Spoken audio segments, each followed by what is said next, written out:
आज शिद्दत से कोशिश करो चिराग बनने की, कौन जाने कल तुम्ही से रोशन सारा जहां होगा, है ना। गुड मॉर्निंग, सत श्री अकाल, सुप्रभात। मैं आपके सामने नेक्स्ट जो हमारा चैप्टर है एटॉमिक स्ट्रक्चर, है ना, that the lecture number 4. So we will discuss today the lecture number 4 of the atomic structure, and whatever I have discussed in the previous class, I expect that you don't have any doubt in that one. Okay, if anybody have any doubt, please clear it before starting of the lecture. Okay, do you have any problem, anybody? Okay, fine. Yeah, in the previous class I had made some mistake in that one. In case of chlorine isotope, okay, 35, 70, 37, 70, and percentage of abundancy occurrence 75%, 25%. तो हमने बेटा यहाँ पे क्या लिया था, 3:1 ratio लिया था, ठीक है। बाय मिस्टेक डिनोमिनेटर में, है ना, ये 3+1 हो गया।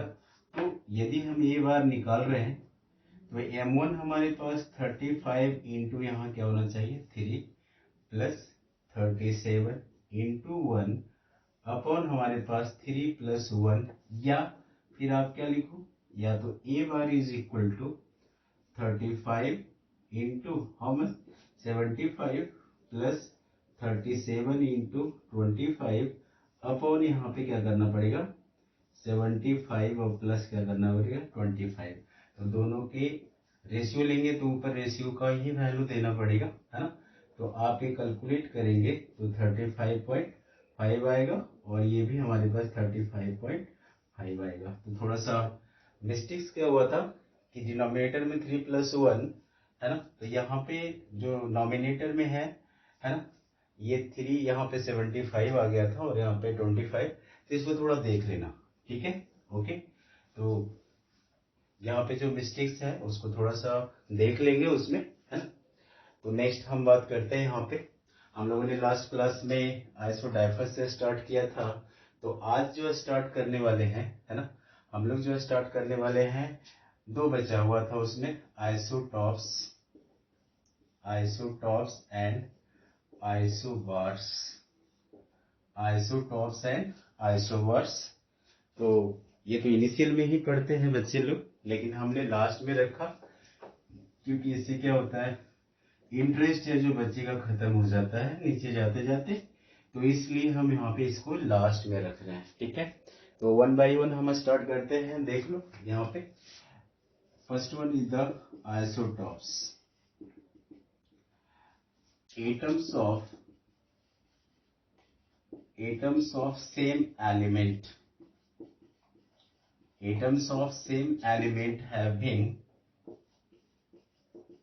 having same atomic number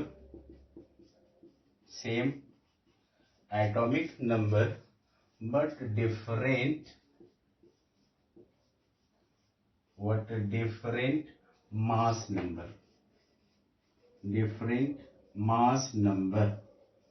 यानी कि यहाँ पे एटॉमिक नंबर सिमिलर होगा और मास नंबर डिफरेंट होगा, तो उसी को हम क्या बोलेंगे, आइसोटॉप्स, ठीक है। हम एक बात और करते हैं, है ना, कि यहाँ पे जो E/m वैल्यू होगा, E/m वैल्यू क्या होगा, यहाँ पे डिफरेंट होगा। क्यों? कि इलेक्ट्रॉन तो सेम ही है, बट यहाँ पे क्या है, मास जो है, यानी कि मोलर मास की बात करें, मास जिसको हम मोलर मास बोल रहे हैं उसका, है ना, मोलर मास यहाँ पे क्या होगा, इसका डिफरेंट होगा, इसलिए इसका E/m वैल्यू क्या होगा, हमारे पास यहाँ पे क्या होगा, डिफरेंट होगा। अच्छा एक बात बताओ, यदि मैं इसकी केमिकल प्रॉपर्टीज और फिजिकल प्रॉपर्टीज की बात करूं, तो क्या केमिकल और फिजिकल दोनों अलग अलग होगा, या केमिकल सेम होगा फिजिकल डिफरेंट होगा, या केमिकल भी डिफरेंट होगा और फिजिकल भी डिफरेंट होगा, ठीक है। तो यहाँ पे देखते हैं आइसोटॉप है, एलिमेंट तो हमारा सेम ही है ना, सेम एलिमेंट है, तो इसका मतलब है ना, having isotope having same chemical properties, same chemical properties but different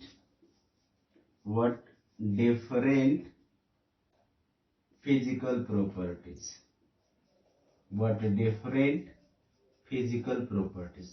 ये फिजिकल प्रॉपर्टीज बेटा क्यों डिफरेंट होगा?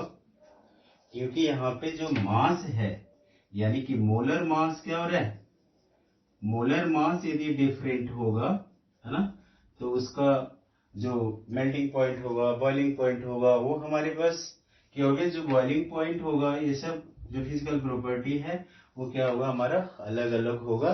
तो ये ध्यान रखना कि in case of the isotopes chemical properties having the same but the different physical properties. तो ये बातें हमारे किसका है, आइसोटॉप्स का है। ठीक है, तो चलो एक दो एग्जाम्पल देख लेते हैं। एग्जाम्पल यहाँ पे देखते हैं कि क्या एग्जाम्पल हम लोग कर सकते हैं। एग्जाम्पल में हम यहाँ पे ले रहे हैं आइसोटॉप्स ऑफ कार्बन। तो आपको पता है ना कि कार्बन का कितना आइसोटॉप है, ये 3 आइसोटॉप्स है उसका, है ना। तो कार्बन का 3 आइसोटॉप, ये 12 6, ये कितना 13, यहाँ 6, और यहाँ पे हमारे पास ये 14 और ये क्या है 6। अब जरा देखो तो, यदि मैं Z देखूं तो यहाँ भी 6 है, यहाँ भी हमारे पास 6 है, यहाँ भी 6 है ना। और यहाँ पे मास नंबर क्या हो रहा है, यदि मैं प्रोटॉन की बात करूं तो यहाँ भी 6, यहाँ भी हमारे पास 6 प्रोटॉन, यहाँ भी 6। इलेक्ट्रॉन की बात करें तो 6, यहाँ भी 6, यहाँ भी इलेक्ट्रॉन 6 है। यदि मास नंबर की बात करें तो यहाँ पे 12, यहाँ का मास नंबर कितना है बेटा 13, और यहाँ का मास नंबर कितना है 14। देखो तो सारे मास नंबर क्या आ रहा है, मास नंबर अलग अलग आ रहा है, लेकिन ये हमारे पास जो एटॉमिक नंबर है ये क्या है, सिमिलर है। तो atoms of same element having same atomic number but different mass number, that is the called isotopes। तो ये कार्बन के आइसोटॉप्स है। चलो कुछ और आइसोटॉप्स की बात कर लेते हैं, है ना। we will discuss about the isotope of the hydrogen। ठीक है, नेक्स्ट एग्जांपल यहाँ पे 2 ले रहे हैं, आइसोटॉप्स ऑफ हाइड्रोजन। ठीक है, हमारे पास हाइड्रोजन का भी आइसोटॉप है, इसका भी कितना आइसोटॉप्स है बताइए, 3 आइसोटॉप है। बहुत इजी है, सबको पता होगा ये बात, है ना। हमारे पास जो आइसोटॉप्स है ये देखो 2H1, और यहाँ पे हमारे पास क्या है, दैट इज द 3H1। जरा देखो तो, यदि बात करें A का 1, यहाँ पे मास नंबर 2, यहाँ पे मास नंबर कितना है 3, यहाँ पे Z का वैल्यू 1, यहाँ भी Z एटॉमिक नंबर 1, यहाँ भी Z एटॉमिक नंबर 1, प्रोटॉन यहाँ भी कितना है 1, यहाँ भी प्रोटॉन हमारे पास 1 है, यहाँ पे प्रोटॉन कितना है, यहाँ भी N। तो N की संख्या यदि मैं निकालूं, ठीक है, तो N की संख्या हमारा A माइनस, यानी कि यहाँ पे कितना मिलेगा 0, यहाँ पे कितना मिलेगा N का वैल्यू 1, और यहाँ N का वैल्यू 2। तो ये ध्यान देना जरा, देखो तो इसको हम क्या बोल रहे हैं, this is the call protium, है ना। इसको क्या बोलते हैं, प्रोटियम। ये हमारे पास क्या है, ड्यूटेरियम, है ना। ये हमारे पास क्या है, ड्यूटेरियम। दूसरा हमारे पास यहाँ क्या है, this is the call tritium. इसको क्या बोलते हैं, ट्रीटियम। ठीक है, तो अब जरा देखो तो, यहाँ जो प्रोटियम है, ये प्रोटियम ही हमारे पास क्या है, ये हाइड्रोजन एटम है। ये हमारे पास ये हाइड्रोजन एटम है, जिसमें नंबर ऑफ न्यूट्रॉन हमारा क्या है, 0 है। तो ये ध्यान रखना कि मेनली जो हम लोग लेते हैं हाइड्रोजन, कौन सा लेते हैं, प्रोटियम वाला, जिसको हम प्रोटॉन बोल रहे हैं, जहाँ न्यूट्रॉन की संख्या क्या है, ये 0 है। ठीक है, नेक्स्ट हमारे पास है ड्यूटेरियम, है ना। तो ये इसका तो कंपाउंड भी तो बन सकता है ना, ये हमारे पास H2O है ना, D2O, और ये हमारे पास क्या बनेगा, यदि मैं यहाँ पे देखूं तो ये T2O भी बनेगा। हो सकता है आपसे पूछ दे कि मोलर मास निकाल के बताओ कितना होगा, तो निकाल देंगे ना, मोलर मास निकालने में क्या प्रॉब्लम है। आसानी से हम मोलर मास निकाल सकते हैं। इसका मोलर मास कितना हो जाएगा, यदि 2 और प्लस 16 ले लें तो कितने हो जाएगा, 18 ग्राम हो जाएगा मोलर मास।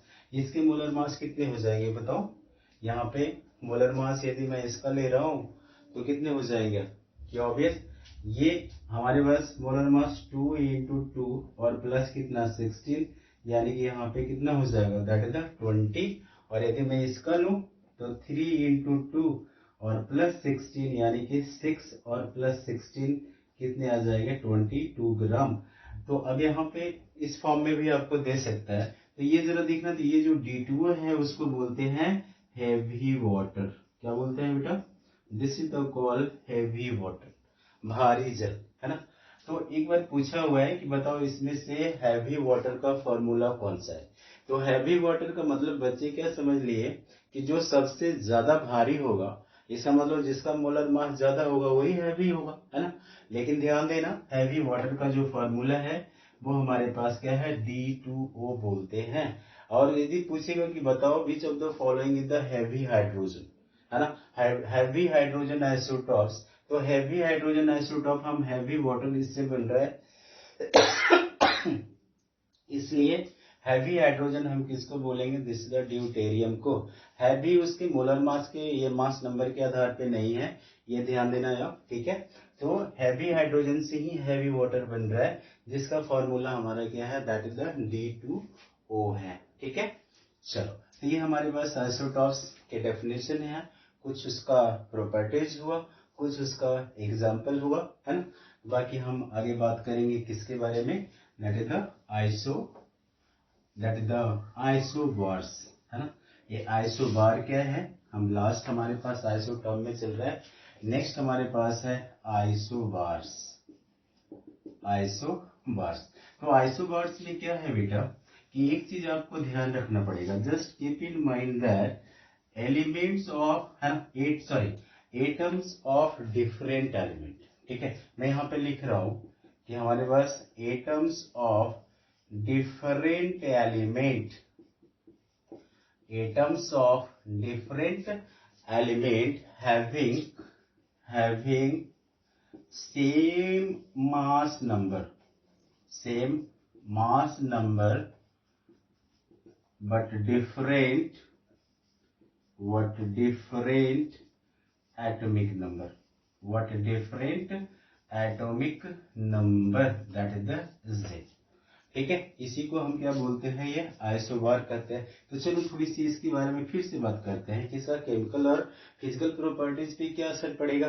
तो यहाँ पे तो सोचने वाली बात है ना कि the atoms of different element यदि है तो ऑब्वियस उसके फिजिकल और केमिकल प्रॉपर्टीज क्या होगा, अलग अलग होगा।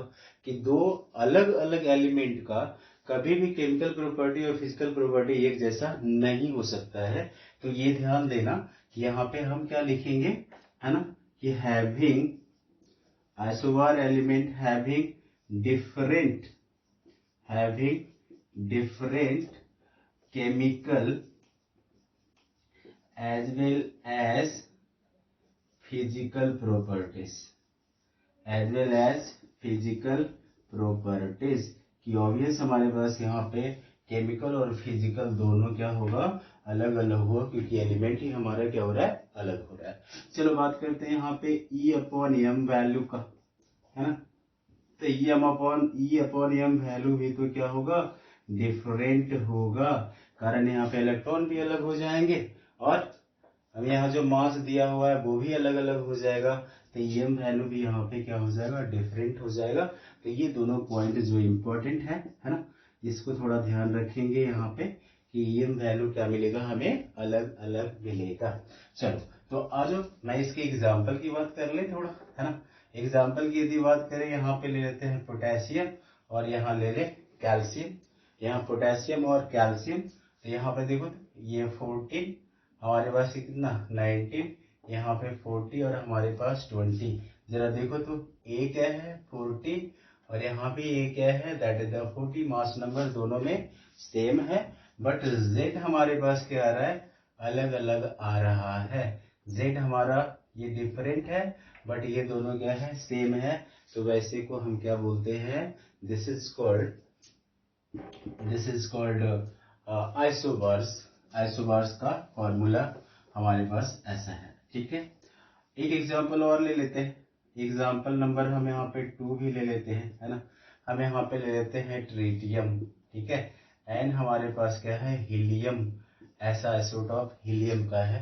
तो जरा देखना, तो यहाँ जो मास नंबर है ट्रिटियम का कितना है बेटा, 3 है, और यहाँ मास नंबर है ना हीलियम के आइसोटॉप है ना, ये हमारे पास 3 है। यहाँ पे Z हमारा 1 है और यहाँ पे Z हमारे पास क्या है, ये ऑब्वियस क्या Z2 है। तो ये तो दोनों क्या आ रहा है, डिफरेंट आ रहा है, और ये दोनों हमारे पास क्या है, ये सेम है और ये हमारे पास डिफरेंट है। इसलिए हम क्या बोल रहे हैं, both element having relationship which shows the isobars relation. ठीक है, तो ये हमारे पास क्या है, आइसोवर। और ये इस चीज को आप थोड़ा ध्यान रखेंगे। तो आइसोटॉप्स और आइसोवर्स बचा हुआ था in the previous class, that's why I have discussed here, है ना। और आई एक्सपेक्ट दैट जो भी हो सभी का कॉन्सेप्ट है जो यहाँ पे क्या क्लियर हो रहा होगा, है ना। तो आइसो टर्म जितने भी था हमने यहाँ पे डिस्क्राइब कर दिया। तो ये हमने स्टार्ट किया था, है ना, we have started from the Dalton's theory, atomic theory, उसी के अंदर हम लोग सारा ये सब भी देख लिया, है ना।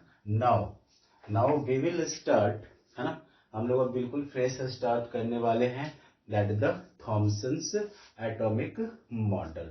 ठीक है, चलो इससे पहले जरा एक क्वेश्चन कर लेते हैं, है ना, तो हमारे लिए अच्छा होगा। क्वेश्चन का प्रैक्टिस भी बहुत जरूरी है। और कल हमने एक क्वेश्चन दिया था, if you have remember, calculate the percentage of deuterium in heavy water. तो उम्मीद है कि आप लोग लेके आ गए होगा, बहुत आसान है। मोलर मास निकाल लो, मोलर मास निकाल करके देखो कितना हमारा ड्यूटेरियम है उसमें, तो 100 में कितना होगा, बहुत इजी है, उसका आंसर 20% आएगा। तो आप इस चीज को ध्यान में रखेंगे। चलो, तो हम लोग यहाँ पे एक दो क्वेश्चन कर लेते हैं, थोड़ा एक ही क्वेश्चन करेंगे, टाइम थोड़ा कम है ना। और वो क्वेश्चन के बाद हम लोग आगे बढ़ेंगे, फिर आपका मतलब जो थॉमसन एटॉमिक मॉडल है उसकी बात करेंगे। चलिए, यहाँ पे हमारे पास क्वेश्चन बहुत इजी है। If the mass of neutron, if the question हमारे पास है, if the mass of neutron, if the mass of neutron is doubled, हमने कल किया था इस टाइप का क्वेश्चन, is doubled, है ना, and mass of electron, and mass of electron, mass of electron is halved, mass of electron is halved, then find out the atomic mass, the atomic mass of C12, then find out the atomic mass of C12 and percent by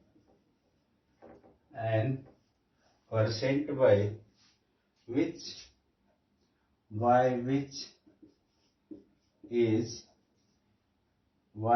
it is increased,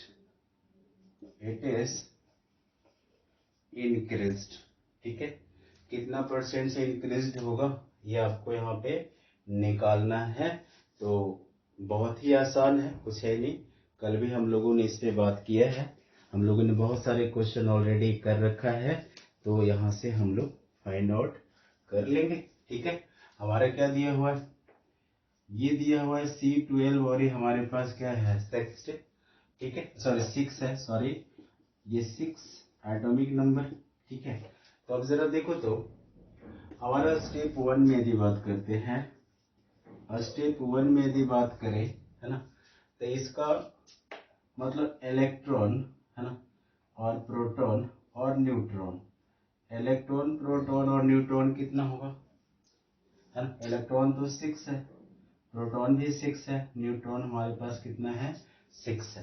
तो इसके लिए यानी कि यदि कितना mass unit कितना हो जाएगा बताओ, यानी कि इसकी मैं बात करूं P प्लस एन, तो इसके लिए तो हमारे पास 12 mu हमारे पास आ गए, है ना। अब स्टेप 2 में क्या कह रहा है, कि स्टेप 2 में हमें बोल रहा है ना, कि न्यूट्रॉन डबल हो रहे, neutron is doubled, neutron is doubled, and यहाँ पे हमारे पास मास ऑफ इलेक्ट्रॉन,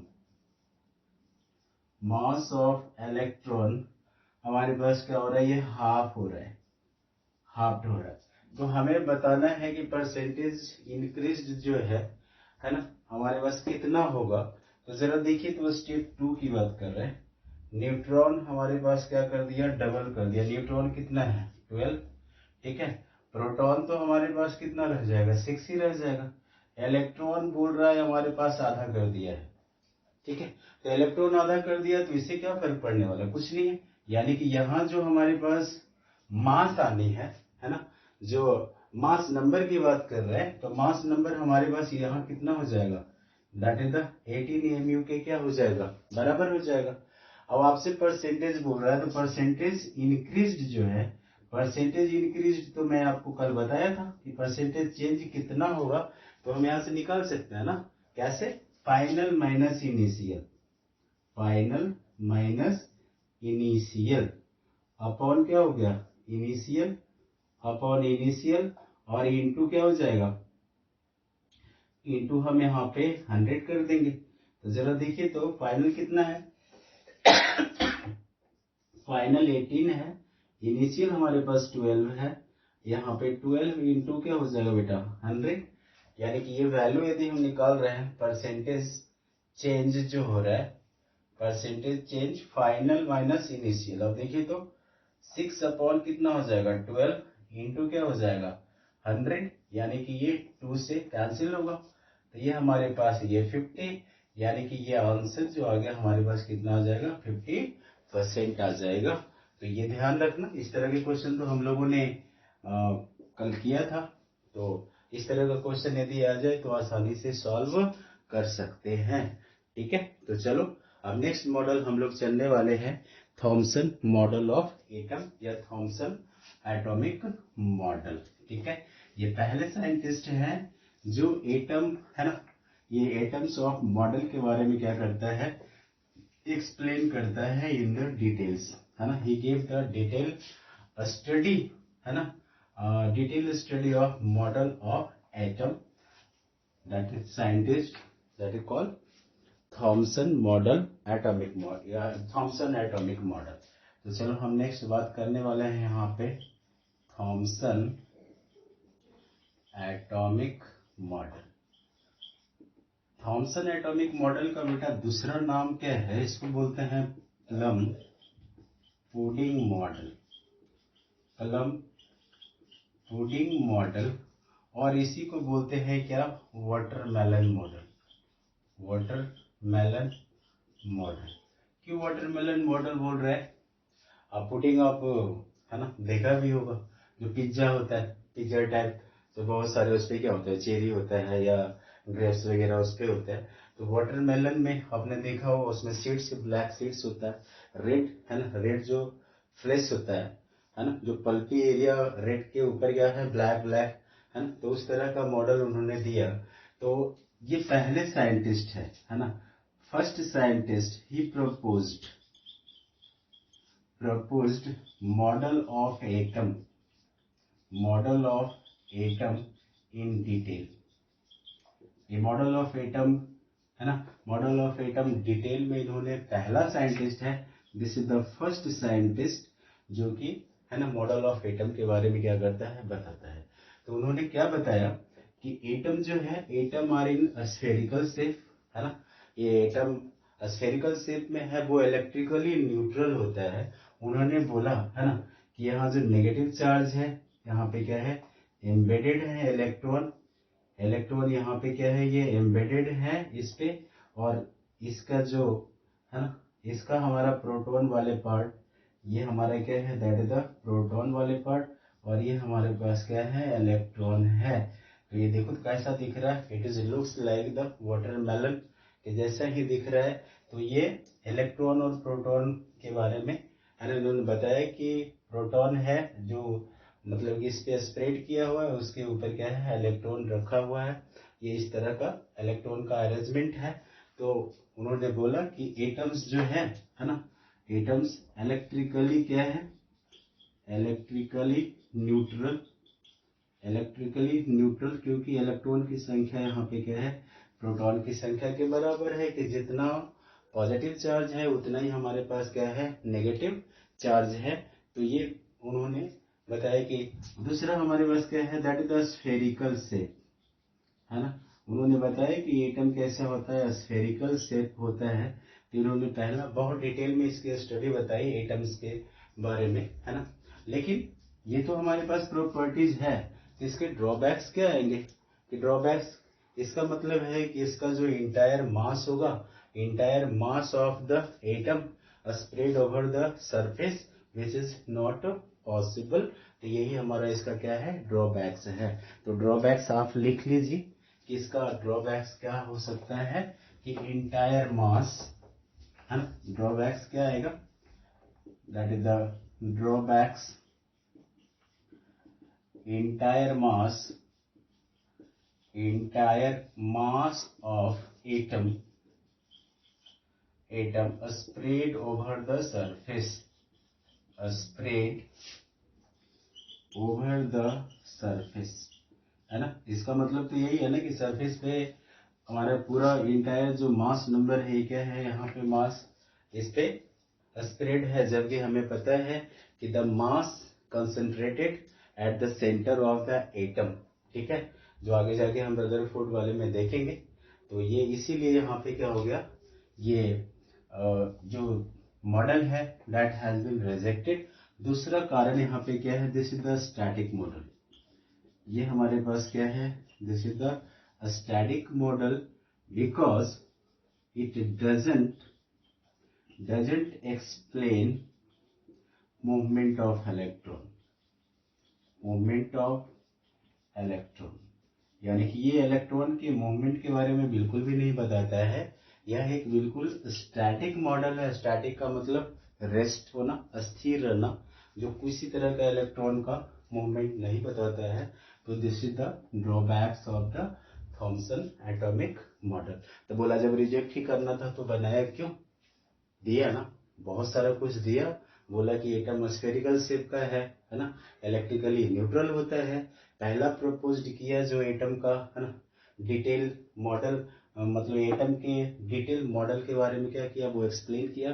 तो कुछ कुछ, है ना, इसका सिग्निफिकेंस भी है और कुछ कुछ इसका क्या है, खामियां भी है। खामियां क्या है कि यही है ना, जो इसमें कमी है, ड्रॉबैक्स जो है ये है। यदि ड्रॉबैक्स नहीं रहेगा तो हमारा टेक्नोलॉजी आगे कैसे बढ़ेगा। तभी तो कोई ट्राई कर रहा है कि ये जो एक्सेप्शन आ रहा है, सॉरी जो ये ड्रॉबैक्स आ रहा है, यही आगे वाले, है ना, आगे वाले मॉडल में जा करके ये क्या बन जाएगा, उसका सिग्निफिकेंस बन जाएगा, वो यहाँ पे एक्सप्लेन होगा। तो इसी तरह हमारा एटॉमिक मॉडल क्या हो गया, आगे बढ़ता चला गया।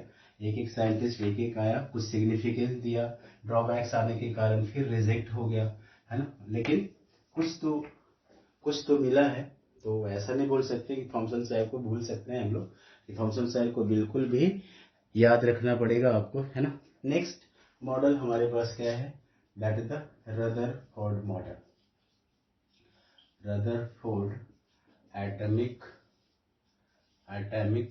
मॉडल, रदरफोर्ड एटॉमिक मॉडल, ये बहुत इंपॉर्टेंट है। अब बिल्कुल बहुत सारा ऐसे ऐसे बातें इन्होंने बता के गया, है ना। यानी कि जो साइंटिस्ट रदरफोर्ड है, बहुत सारे कुछ यहाँ पे दिया। वहाँ पे क्या क्या दिया, पहले तो हम यहाँ पे ऑब्जर्वेशन देखेंगे, है ना। ऑब्जर्वेशन क्या क्या उन्होंने दिया, उसके बाद ऑब्जर्वेशन के बाद हम लोग यहाँ पे क्या कि कंक्लूजन भी देखेंगे कि इनका कंक्लूजन क्या रहा है ऑब्जर्वेशन में। फिर कंक्लूजन देखेंगे, फिर उसका हम फिर ड्रॉबैक्स से भी देखेंगे कि इसका ड्रॉबैक्स क्या है। फिर रदरफोर्ड साहब का भी हमारे पास, है ना, ये ड्रॉबैक्स हो सकता है, ड्रॉबैक्स है ये, तभी तो हमारा बोर्ड्स एटॉमिक मॉडल आएगा, है ना। तो वन बाय वन करके हम लोग क्या करेंगे, हम लोग देखेंगे कि ऑब्जर्वेशन क्या था, ऑब्जर्व क्या किया, कंक्लूजन क्या दिया और ड्रॉबैक्स क्या था रदरफोर्ड मॉडल में, ठीक है। तो अब चलो हम बात करते हैं रदरफोर्ड एटॉमिक मॉडल का, बहुत इंपॉर्टेंट है। This is also called planetary model,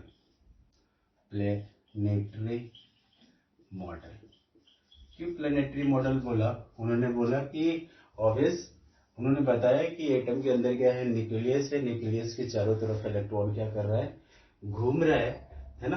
तो न्यूक्लियस को उन्होंने सन मान लिया और जो इलेक्ट्रॉन है उसको प्लेनेट मान लिया, यानी कि जो इलेक्ट्रॉन है यानी कि प्लेनेट जो है उस सन के चारों तरफ क्या कर रहा है, घूम रहा है, इसीलिए इसको क्या बोलते हैं, प्लेनेटरी मॉडल बोलते हैं। ठीक है, चलिए तो यहाँ पे जो एक्सपेरिमेंट था, हम एक्सपेरिमेंट की बात कर ले। जो सेट ऑफ एक्सपेरिमेंट उन्होंने बनाया है ना, क्या किया कि ये अल्फा पार्टिकल है। अल्फा पार्टिकल आपको पता है ये क्या है, that is the double ionised helium atom है ना, हीलियम आयन है ये। तो अब जरा अल्फा पार्टिकल को क्या किया है ना, इन्होंने गोल्ड फॉइल पे क्या किया, बॉम्बार्डमेंट करवाया। जरा ध्यान से देखिए, ये गोल्ड फॉइल से क्या करवाया, ये अल्फा पार्टिकल है, अल्फा पार्टिकल गोल्ड फॉइल पे क्या करवाया इन्होंने, गोल्ड फॉइल पे बॉम्बार्डमेंट करवाया। ठीक है, तो उन्होंने क्या देखा कि बहुत सारे ऐसे रेज हैं जो विदाउट एनी डिफ्लेक्शन क्या कर रहा है, उसको क्रॉस कर रहा है। बहुत सारे ऐसे अल्फा रेज हैं, अल्फा पार्टिकल रेज हैं जो क्या कर रहा है, विदाउट है ना, विदाउट डिफ्लेक्शन का वो क्या कर रहा है, पार कर रहा है। बहुत सारे ऐसे रेज हैं जो कंप्लीटली यहाँ से क्या कर रहा है, एटम से ये क्रॉस कर रहा है बिल्कुल विदाउट एनी डिफ्लेक्शन, है ना। फ्यू रेज डिफ्लेक्टेड फ्रॉम, है ना, फ्यू रेज क्या कर रहा था, deflected from the own path. ये अपने पाथ से क्या हो रहा था, अपने पाथ से कुछ क्या हो रहा है, डिफ्लेक्ट हो रहा है। उसमें से कुछ स्मॉल एंगल से डिफ्लेक्ट हो रहा है, कुछ हमारे पास लार्ज एंगल से डिफ्लेक्ट हो रहा है। लेकिन उनमें से वेरी फ्यू यानी कि 20,000 रेज में से एक रेज ऐसा है ना, कि more than 20,000 of the rays तो उसी एंगल से क्या हो गया, मैंने सेम अपोजिट डायरेक्शन में वहां से क्या हो रहा था, वापस आ रहा था। That the come back with, है ना, come back in the opposite direction. यानी कि यहाँ जो यदि डेविएशन में देखूं, एंगल ऑफ डेविएशन, तो 180 डिग्री पे क्या हो रहा था, ये वापस आ रहा था। यानी कि इसका मतलब है कि एटम के अंदर कोई ना कोई है जो बैठा हुआ है और उसके पास मास है ना, उससे क्या हो रहा है, ये कोलाइड हो रहा है, कोलाइड होकर के अपने क्या हो रहा है, अपने रास्ते से क्या आ रहा है, वापस आ रहा है। यानी कि यहाँ पे क्या हो रहा है, ये इस तरह से देखो तो रिबॉन्ड हो रहा है ना, गया और टकरा के क्या आ गया, वापस आ गया।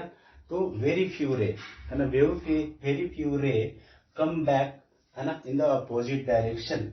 इसका मतलब उन्होंने बताया कि सेंटर में कोई तो है ना, जो इसको क्या कर रहा है, ये रिफ्लेक्ट कर रहा है, रिपल्सन हो रहा है। यानी कि अल्फा पार्टिकल भी कैसा है, पॉजिटिव पार्टिकल है, पॉजिटिव रेज है। तो ये यहाँ से जो जा रहा है और इस न्यूक्लियस पे क्या है, ये यानी कि ये सेंटर पे हमारा एटम यहाँ रिफ्लेक्ट कर रहा है, इसका मतलब रिपल्सन हो रहा है। तो उन्होंने इस सेंटर का नाम क्या दे दिया, इन्होंने न्यूक्लियस दे दिया। और उन्होंने बताया कि होल मास, है ना, whole mass of atom, whole mass of atom concentrated at the center, concentrated at the center, at the center called nucleus, called nucleus। तीनों ने बता दिया है ना कि वेरी फ्यू रे है जो कम बैक 180 डिग्री पे आ रहा है, इसका मतलब कोई सेंटर में है जो बैठा हुआ है ना, वो उसी सेंटर में उसका नाम क्या दे दिया, न्यूक्लियस। और उन्होंने बता दिया कि एटम का जो इंटायर मास है या होल मास है, that is the concentrated at the centre which is the called nucleus. Nucleus की डिस्कवरी यहाँ से हो जाती है। तो न्यूक्लियस जो खोजा, कौन खोजा, रदरफोर्ड ने। और वही बताया कि यहाँ पे न्यूक्लियस में क्या है, प्रोटॉन और प्लस क्या है, ये न्यूट्रॉन है। यानी कि nucleus having the positive charge, है ना, due to the proton, neutron पे तो किसी तरह का चार्ज नहीं है। तो ये हमारा क्या था, that is the set of experiment का क्या था, ऑब्जर्वेशन था। ठीक है, अब इसमें से हमारे पास जो डिफ्लेक्शन है ना, यहाँ पे एंगल ऑफ डेविएशन और डिफ्लेक्शन में हमारे पास यहाँ पे रिलेशन है कि अब जरा देखिए तो कि ऑब्वियस यदि एटॉमिक नंबर बढ़ते चला जाएगा तो हमारा डेविएशन भी होगा, है ना, डेविएशन ऑफ एंगल भी क्या होते चला जाएगा, बढ़ता चला जाएगा। तो उन्होंने रिलेशन दे दिया, है ना, रिलेशन बिटवीन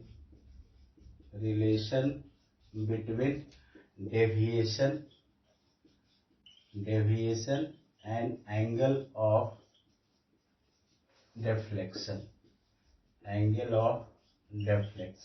डेविएशन को यहाँ पे हम म्यू से डिनोट कर रहे हैं, एंगल ऑफ डेफ्लेक्शन को हम यहाँ थीटा से यहाँ पे हम दिखा रहे हैं। तो उन्होंने यहाँ पे एक रिलेशन दे दिया 1/sin, है ना, sin 4 थीटा का ये क्या दे दिया इन्होंने, वैल्यू दे दिया। और यानी कि म्यू हमारा इन्वर्सली प्रोपोर्शनल किसका है, थीटा का है। तो ये इसका मतलब है कि यदि एंगल ऑफ डेफ्लेक्शन, है ना, हमारे पास यदि एंगल ऑफ डेफ्लेक्शन क्या हो रहा है, कि एंगल ऑफ डेफ्लेक्शन यदि बढ़ रहा है तो डेविएशन हमारा क्या हो जाएगा, कम हो जाएगा।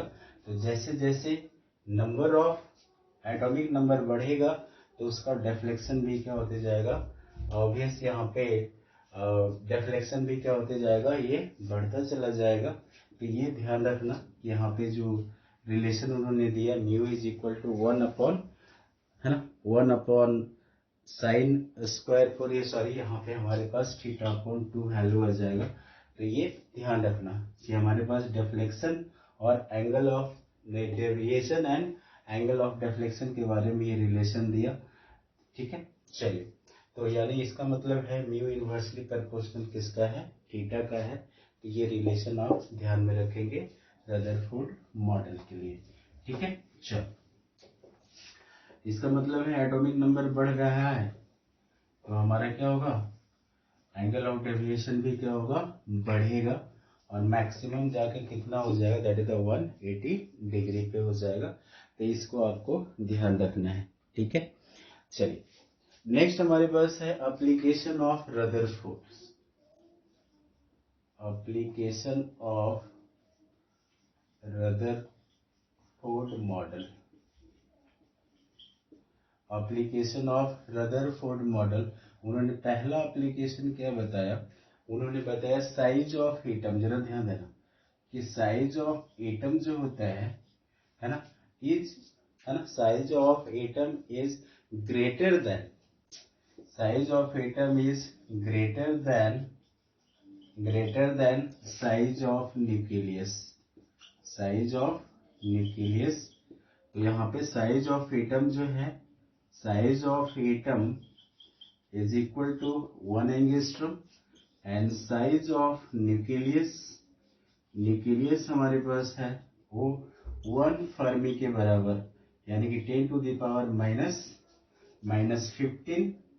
-15 मीटर के बराबर है। और 1 एंगस्ट्रॉम ये 10 टू द पावर -10 मीटर के क्या हो गया, बराबर हो गया। अब जरा देखिए तो ये हमारे पास साइज ऑफ एटम ले रहे और यहाँ पे, है ना, हम साइज ऑफ न्यूक्लियस, यानी कि ये साइज ऑफ न्यूक्लियस को Rn और साइज ऑफ एटम को Ra। इसका मतलब है कि ये हमारे पास कितना 10 to the power -10 metre upon कितना हो जाएगा 10 टू द पावर -15 मीटर, ठीक है। तो अब जरा देखिए तो यहाँ कितना मिलने वाला है कि size of atom upon size of nucleus यदि निकाल लें तो 10 टू द पावर कितने आ जाएंगे, ये 5 आ जाएगा। इसलिए यहाँ पे यानी कि साइज ऑफ एटम जो है कितना टाइम्स ज्यादा है, 10 to the power 5 times size of nucleus से क्या है, बड़ा है। तो ये रिलेशन जो है ये एप्लीकेशन में उन्होंने बता दिया कि इतना टाइम्स, है ना, कि साइज ऑफ एटम, यानी साइज ऑफ एटम को हम क्या दिखा रहे हैं, Ra, और साइज ऑफ न्यूक्लियस को क्या दिखा रहे हैं, Rn। तो उन्होंने बता दिया कि size of atom is 10 to the power 5 times greater than the size of nucleus।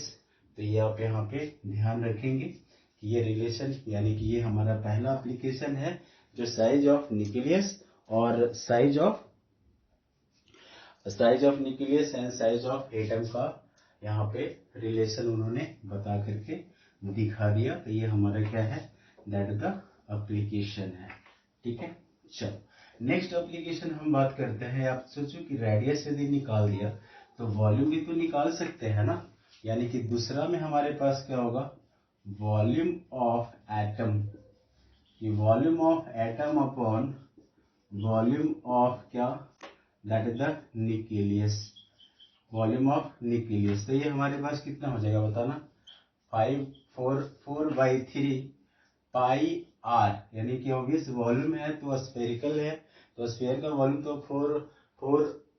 4/3 है ना, पाई आर कितना होता है, क्यू। तो इसका मतलब यहाँ पे यदि बात करें तो ये आर क्यू हम किसका ले रहे हैं, एटम का, यहाँ पे क्या ले लें, आर क्यू अपॉन कितना होगा, वॉल्यूम न्यूक्लियस का, वही 4/3 पाई आर, किसका, न्यूक्लियस का क्या हो जाएगा, क्यू। अब जरा देखिए तो कि यदि मैं यहाँ से निकाल दूं कि वॉल्यूम ऑफ एटम है ना, ये वॉल्यूम ऑफ न्यूक्लियस, ये दोनों तो क्या हो जाएगा, ये दोनों तो कैंसिल हो जाएगा, यानी कि R A upon R N का क्या हो जाएगा, दैट इज द क्यू हो जाएगा। तो अब यहाँ से volume of atom upon volume of nucleus जो है, अभी तो अपने रेडियस कितना बढ़ा कि -1 एंगस्ट्रॉम के बराबर, तो 10 टू द पावर है ना, 10 to the power -10 upon nucleus 1 fermi के बराबर है ना, 10 टू द पावर -15 मीटर के बराबर, इसका हमारे पास क्या हो जाएगा, क्यू।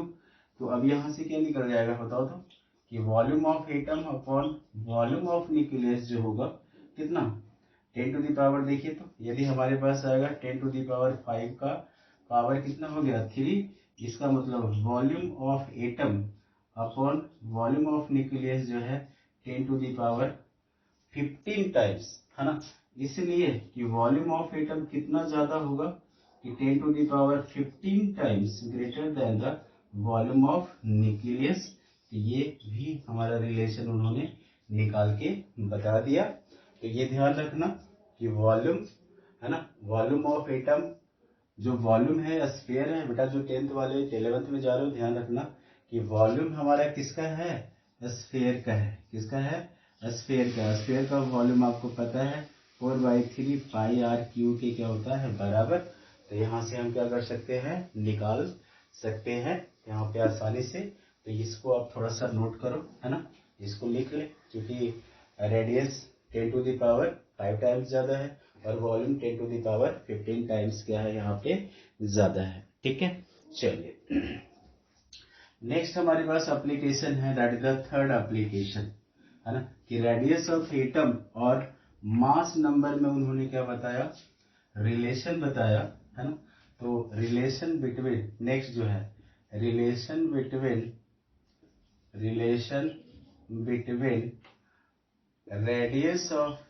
रेडियस आर एंड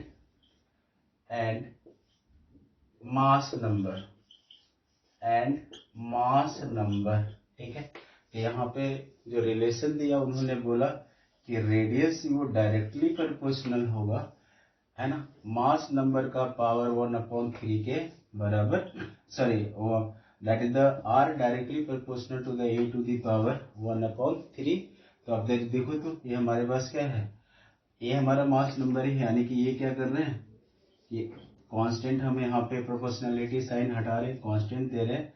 तो ये हमारे पास 1/पावर कितना है, 3। तो ये फॉर्मूला आपको ध्यान रखना। ये आर नॉट जो है प्रोपोर्शनलिटी कांस्टेंट है, प्रोपोर्शनलिटी कांस्टेंट, और उसका जो वैल्यू है 1.33 into 10 to the power -13 centimetre के क्या बराबर। तो ये ध्यान रखना कि ऑब्वियस ये रेडियस के टर्म में ही है, तो इसका मतलब आर का जो वैल्यू है 1.33 इंटू 10 टू द पावर -13 और यहाँ पे इंटू ए का पावर कितना है 1/3। ये फॉर्मूला आप ध्यान में रखोगे कि ये रिलेशन बहुत ही इंपॉर्टेंट बात है कि उन्होंने जो रिलेशन दिया, ये रिलेशन आपको ध्यान में रखना पड़ेगा है ना। तो ये जो रेडियस ही है, यानी कि इसका जो यूनिट हम सेंटीमीटर में ही लिख रहे हैं। तो ध्यान दीजिएगा, हमारे पास 3 एप्लीकेशन ऐसा आया कि रेडियस ऑफ एटम के बारे में बता दिया है ना, कि कितना टाइम ज्यादा होगा न्यूक्लियस से, वॉल्यूम ऑफ एटम कितना टाइम ज्यादा होगा, और यहाँ पे है ना, रेडियस ऑफ एटम और मास नंबर के बीच में क्या निकाल दिया, रिलेशन निकाल दिया। तो ये आपको ध्यान में रखना पड़ेगा। तो वॉल्यूम भी हमारे पास हो गया और रेडियस भी निकाल दिया, और इसका ये हमारा कुछ नहीं है, ध्यान रखना। ये यहाँ पे क्या है, मास नंबर है, यानी कि किसी एलिमेंट का मास नंबर दिया हो रहेगा तो आर मांग लेगा, तो हम यहाँ से निकाल सकते हैं। ये वैल्यू आप थोड़ा ध्यान में रखोगे, ठीक है। नेक्स्ट हमारा नेक्स्ट एप्लीकेशन क्या दिया कि इलेक्ट्रॉन रिवॉल्व्स, है ना, revolves continuously around the nucleus, कि न्यूक्लियस के चारों तरफ इलेक्ट्रॉन क्या करता है, घूमते रहता है ना, इन सर्कुलर पाथ, और यही सर्कुलर पाथ का नाम आगे जाके क्या हो जाएगा, ऑर्बिट हो जाएगा। कि इलेक्ट्रॉन है ना, इलेक्ट्रॉन यहाँ पे ऑब्वियस सर्कुलर पाथ में क्या होता है, न्यूक्लियस के चारों तरफ कंटिन्यूअसली घूमते रहता है। तो ये हमारे पास क्या था, एप्लीकेशन ऑफ रदरफोर्ड एक्सपेरिमेंट, ठीक है। चल, तो यहाँ पे हमारे पास ड्रॉबैक्स क्या है, ड्रॉबैक्स यहाँ भी है ना, ये स्टेबिलिटी ऑफ एटम को डिफाइन नहीं करता है ना, डिस्ट्रीब्यूशन ऑफ इलेक्ट्रॉन को नहीं बताता है कि कहाँ कहाँ डिस्ट्रीब्यूट होगा। उन्होंने सिर्फ बोला कि न्यूक्लियस के चारों तरफ इलेक्ट्रॉन क्या होते रहेगा, घूमते रहेगा, लेकिन इलेक्ट्रॉन के डिस्ट्रीब्यूशन के बारे में कोई चर्चा नहीं है। तो स्टेबिलिटी ऑफ एटम के बारे में भी उन्होंने कोई चर्चा नहीं किया। तो ये सब इनका क्या आएगा, drawbacks of the Rutherford model, ठीक है। तो पहला तो यहाँ पे जो है कि प्लानिटरी मॉडल नाम देना गलत था, है ना, जबकि प्लैनेट हमारे कैसा है, न्यूट्रल है, जबकि यहाँ पे प्लैनेट इलेक्ट्रॉन को मान रहे हैं तो इलेक्ट्रॉन पे नेगेटिव चार्ज है, और जो सन न्यूक्लियस को मान रहे हैं तो वो हमारा क्या है, पॉजिटिव चार्ज है। तब तो एक दूसरे के बीच में फोर्स लगेगा और एक दूसरे को क्या कर लेगा, खींच लेगा, अपने साथ अट्रैक्ट करेगा। That means nucleus will plunges into the nucleus, है ना, इलेक्ट्रॉन जो है, electron will plunges inside the nucleus, and existence जो है एटम का वो क्या हो जाएगा, खत्म हो जाएगा, समाप्त हो जाएगा, ठीक है। तो ड्रॉबैक्स हम बात करते हैं यहाँ पे, drawbacks of Rutherford model,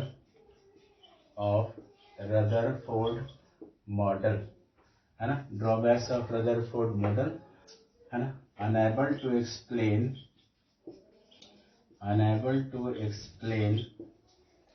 stability of atom, ठीक है। दूसरा हमारे पास है ना, doesn't explain distribution of electron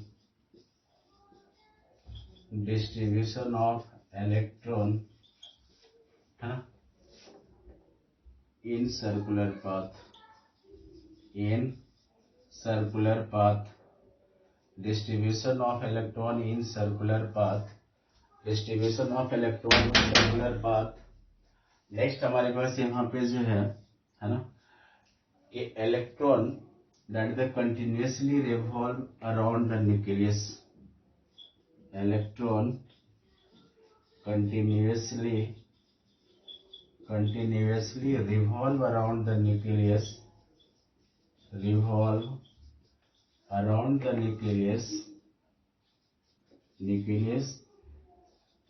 and due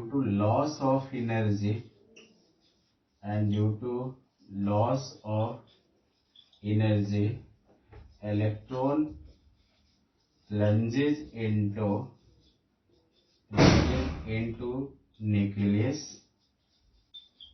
into nucleus, and existence of atom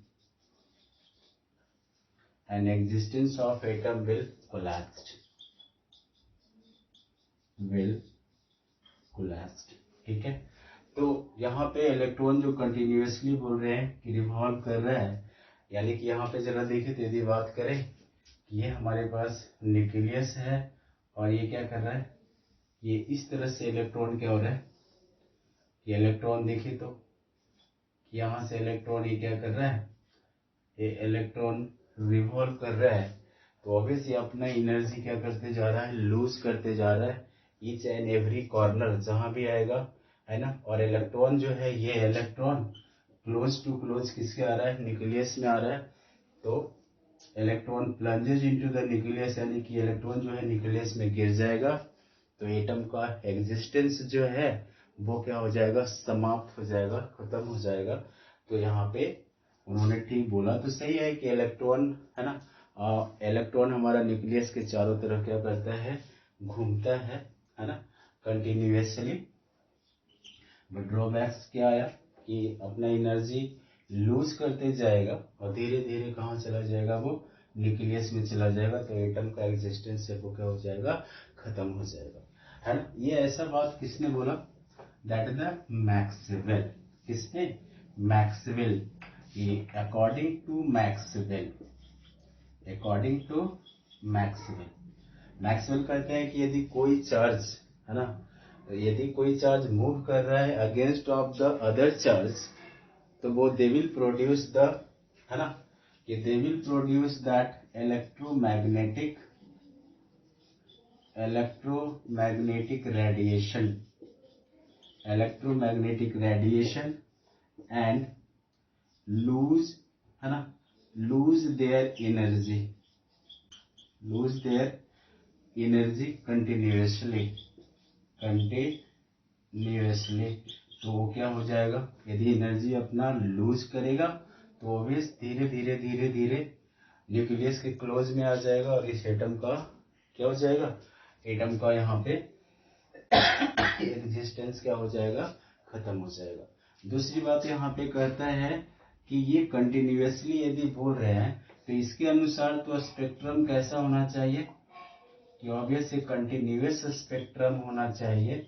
spectrum is nothing that is the bunch of frequency and wavelength, जो अलग अलग एक फाइन लाइन मिलता है, तो इसका मतलब कंटिन्यूअस स्पेक्ट्रम मिलना चाहिए था। लेकिन स्पेक्ट्रम जो होता है हमारे पास कैसे मिलता है, non continuous, non continuous spectrum, है ना, नॉन कंटिन्यूअस स्पेक्ट्रम यहाँ पे क्या होता है, मिलता है। क्यों, क्यों नॉन कंटिन्यूअस मिलता है, ड्यू टू, है ना, यहाँ पे non continuous spectrum due to different line of frequency and wavelength. तो इसका मतलब यदि कंटिन्यूअसली घूम रहा है तो कंटिन्यूअस स्पेक्ट्रम मिलना चाहिए था, लेकिन वो कंटिन्यूअस स्पेक्ट्रम नहीं है, नॉन कंटिन्यूअस स्पेक्ट्रम है, क्योंकि हमारा इलेक्ट्रोमैग्नेटिक रेडिएशन या उसी को इलेक्ट्रोमैग्नेटिक वेव बोलते हैं, तो उसका फ्रीक्वेंसी और वेवलेंथ सबका क्या है, अलग अलग है। तो इसका मतलब ये कंटिन्यूअस स्पेक्ट्रम का फॉर्मेशन नहीं करता है। तो मैक्सवेल ने कहा कि when any charge move around the opposite charge, they will produce the wave, and that wave it will be in the form of the electromagnetic, उसी को बोल दिया गया इलेक्ट्रोमैग्नेटिक एनर्जी या इलेक्ट्रोमैग्नेटिक रेडिएशन या इलेक्ट्रोमैग्नेटिक वेव बोल दिया। और हर एक इलेक्ट्रोमैग्नेटिक वेव का जो स्पीड होगा, वेलोसिटी होगा, वो लाइट के वेलोसिटी के क्या होगा, बराबर होगा। तो अब ये ड्रॉबैक्स क्या आया, ड्रॉबैक्स यही आया कि स्टेबिलिटी ऑफ एटम को डिस्क्राइब नहीं कर पाता है, डिस्ट्रीब्यूशन ऑफ इलेक्ट्रॉन कि सर्कुलर पाथ में कितना इलेक्ट्रॉन डिस्ट्रीब्यूट होगा उसके बारे में नहीं बता पाता है। दूसरा और भी हमारे पास है यहाँ जो कंटिन्यूअसली जो बात कर रहे हैं कि उन्होंने ये नहीं बोला कि किसी पार्टिकुलर सर्कुलर पाथ में इलेक्ट्रॉन घूम रहा है। यदि पर्टिकुलर सर्कुलर पाथ में इलेक्ट्रॉन घूमता तो obvious they will not plunge inside the nucleus और एटम का जो एग्जिस्टेंस है वो क्या रहता, बरकरार रहता। लेकिन उन्होंने ऐसा कुछ नहीं कहा, उन्होंने बोला कि इलेक्ट्रॉन, है ना, electron will revolve around the nucleus in continuously manner, ठीक है। उन्होंने ऐसा कुछ नहीं बोला कि पर्टिकुलर सर्कुलर पाथ में इलेक्ट्रॉन कोई घूम रहा है, ठीक है। तो इसका एग्जिस्टेंस यहाँ पे खत्म हो जाता है। तो इसी के कारण, है ना, मैक्सवेल ने जो एक्सप्लेन किया इनके ड्रॉबैक्स को, कि ड्रॉबैक्स क्या क्या है। तो आगे जा करके उसी को हम लोग स्टार्ट करेंगे इलेक्ट्रोमैग्नेटिक वेव, कि इलेक्ट्रोमैग्नेटिक वेव क्या होता है ना, उसके कौन कौन से पैरामीटर्स है ना, उसके बारे में बहुत सारा। तो अब यहाँ पे हम लोग जो पढ़ने वाले हैं next part electromagnetic wave, electromagnetic wave, या इसी को बोलते हैं ईएम वेव, भी कहीं कहीं पे लिखा हुआ मिलेगा, या इसी को बोलते हैं इलेक्ट्रोमैग्नेटिक रेडिएशन, इलेक्ट्रोमैग्नेटिक रेडिएशन, या इसी को बोलते हैं इलेक्ट्रोमैग्नेटिक एनर्जी। ठीक है, इलेक्ट्रोमैग्नेटिक एनर्जी। तो इलेक्ट्रोमैग्नेटिक वेव है क्या, कि हमारे पास जो ईएम वेव जिसको बोल रहा है कि इलेक्ट्रोमैग्नेटिक वेव क्या है, कि इट है ना, it is a wave which transfer one body to the another body in the form of wave, यानी कि रेडिएशन है, इसकी क्या बोलेंगे, that is the EM wave, it is transfer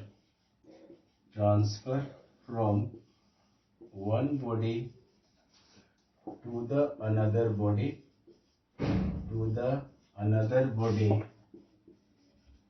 in the form of wave called EM wave, electromagnetic wave उसको क्या बोलेंगे। ठीक है, तो यहाँ पे EM वेव इलेक्ट्रोमैग्नेटिक वेव जो ट्रांसफर होगा, यहाँ पे नेक्स्ट मैक्सवेल ने क्या बोला, यानी कि ऑब्वियस यहाँ पे जो हम पढ़ रहे हैं ये हमारे पास मैक्सवेल इलेक्ट्रोमैग्नेटिक वेव के बारे में उन्होंने बताया, मैक्सवेल साइंटिस्ट है। दूसरा है ना कि each EM wave having same speed है ना, having same speed, each EM wave having the same speed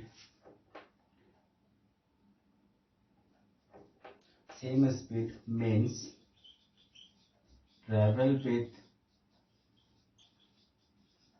with light velocity, कि जो भी वेव है ये लाइट वेलोसिटी के बराबर चलेगा, यानी कि यहाँ लाइट का वेलोसिटी है c3 × 10⁸ मीटर पर सेकेंड के क्या होगा, बराबर होगा। तो वेव कोई भी रहे, ईएम वेव कोई भी हो, तो ये सभी का वेलोसिटी कितना होगा, 3 × 10⁸ मीटर पर सेकेंड के बराबर ही होगा। ठीक है, यहाँ पे हमारे पास मीडिया रिक्वायरमेंट नहीं होगा, है ना, can propagate without any medium, जैसे साउंड भी वेव है, ठीक है, लेकिन इलेक्ट्रोमैग्नेटिक वेव नहीं है, उसके लिए मीडियम का जरूरत पड़ता है ना, लेकिन यहाँ पे ईएम वेव जो है इलेक्ट्रोमैग्नेटिक वेव में किसी मीडियम का जरूरत नहीं है, वो लाइट के वेलोसिटी के बराबर ट्रेवल करेगा और ये ट्रांसफर होगा one body to the another body in the form of wave, जिसको हम क्या बोल रहे हैं, ईएम वेव बोल रहे हैं। ठीक है, तो ये जो ईएम वेव है बहुत है ना, जैसे कॉस्मिक रेज है, अल्फा रेज है, तो ये सब है ना, हमारे पास और भी क्या है, यूवी रेज है, विजिबल रेज है, अल्ट्रावायलेट रेज है ना, ये हमारे पास माइक्रोवेव है, रेडियो वेव है, तो ये सब क्या है, that is the EM wave है। तो एग्जांपल ऑफ लिख लो हमारे पास, एग्जांपल ऑफ ईएम वेव, तो यहाँ पे देख लो, ये हमारे पास क्या, कॉस्मिक रेज, ठीक है, हमारे पास क्या, अल्फा रेज है ना, और क्या हो सकता है,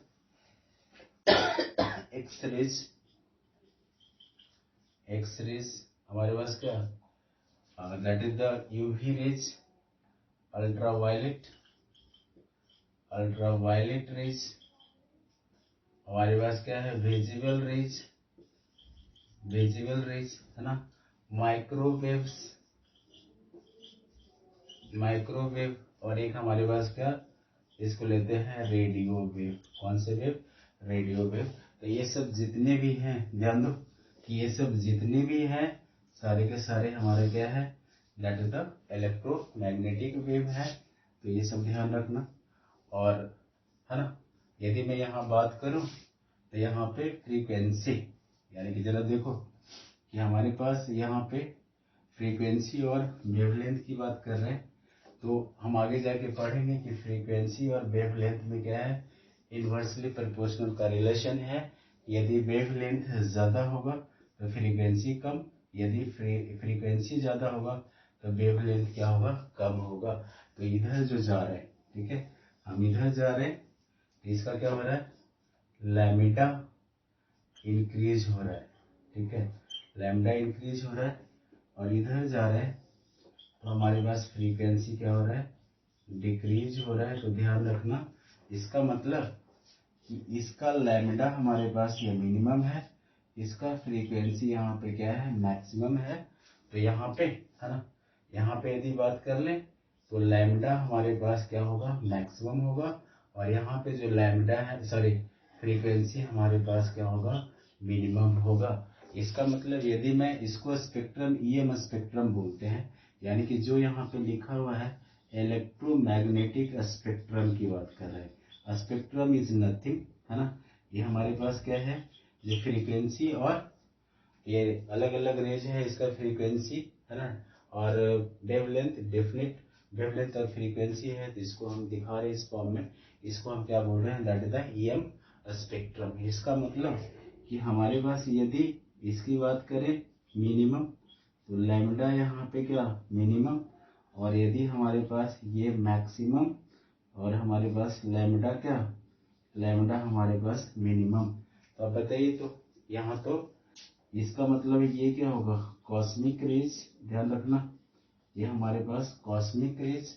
और यहाँ पे यदि बात करें, है ना, यहाँ पे सॉरी, यहाँ पे हम तो मैक्सिमम दे रहे हैं ना, तो मैक्सिमम यहाँ पे दे रहे हैं क्या, that is the radio wave. कि रेडियो वेव का फ्रीक्वेंसी सबसे ज़्यादा है, सॉरी, वेवलेंथ सबसे ज़्यादा, फ्रीक्वेंसी हमारे पास क्या है, सबसे कम है। तो ये ध्यान रखना। इसका मतलब कि आपको हो सकता है फ्रीक्वेंसी के टर्म में दे दे, तो फ्रीक्वेंसी का जो ऑर्डर होगा, न्यू जिसको बोल रहे हैं, ठीक है, तो फ्रीक्वेंसी का जो ऑर्डर हमारे पास होगा क्या, पहले कॉस्मिक रेज, अल्फा रेज, उसके बाद क्या आएगा हमारे पास, अल्फा रेज के बाद यहाँ पे क्या, एक्स रेज, उसके बाद क्या आएगा, यूवी रेज, उसके बाद विजिबल रेज, है ना, उसके बाद क्या, माइक्रोवेव, माइक्रोवेव, और उसके बाद हमारे पास क्या आ जाएगा, रेडियो वेव, ठीक है।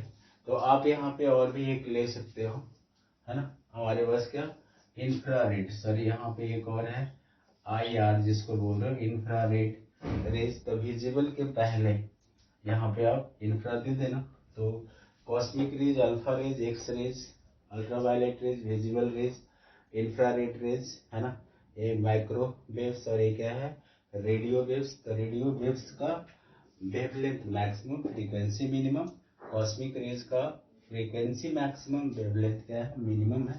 तो इसको हम क्या बोलते हैं, this is the call EM spectrum. क्या बोलते हैं इसको, ईएम स्पेक्ट्रम। हम नेक्स्ट क्लास में और थोड़ा डिटेल से बात करेंगे। तो ईएम वेव का एग्जांपल आपको ध्यान रखना है कि हमारा ईएम वेव है कौन कौन, जितने भी ईएम वेव है सारी की वेलोसिटी, है ना, सभी का वेलोसिटी क्या चलेगा, लाइट के वेलोसिटी के बराबर होगा।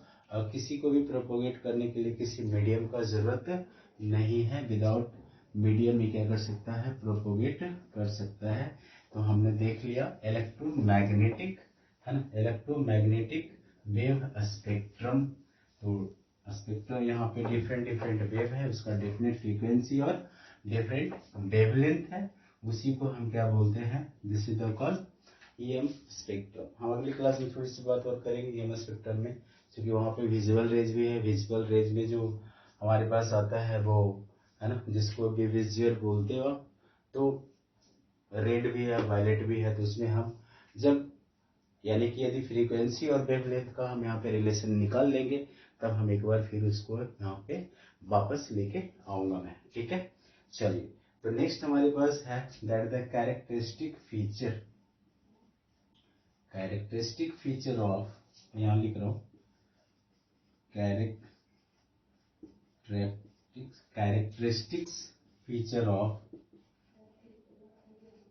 ऑफ ईएम वेव, कि ईएम वेव का जो कैरेक्टरिस्टिक फीचर क्या क्या है ना, प्रॉपर्टीज इसका क्या क्या है, पैरामीटर्स, यानी कि यहाँ पे कैरेक्टरिस्टिक फीचर्स तो यही हुआ कि जितने भी वेलोसिटी, जितने भी वेव है, ईएम वेव है, सबका वेलोसिटी लाइट के वेलोसिटी के बराबर होगा, और इसका हमारे पास मीडियम का कोई जरूरत नहीं है प्रोपोगेट होने के लिए। तो कैरेक्टरिस्टिक फीचर में यहाँ पे है ना हमारे पास 6 पैरामीटर्स हैं। कितने पैरामीटर्स? 6 पैरामीटर्स, और 6 पैरामीटर्स में हम 1 बाय 1 करके देखेंगे। पहला हमारे पास है वेव लेंथ, है ना, वेव लेंथ जिसको हम लैम्डा बोलते हैं। क्या बोलते हैं? लैम्डा, ठीक है, लैम्डा पढ़ेंगे, ठीक है। दूसरा हमारे पास यहाँ पे क्या है? फ्रीक्वेंसी, कि वेव का अपना फ्रीक्वेंसी होगा, इसको बोलेंगे न्यू।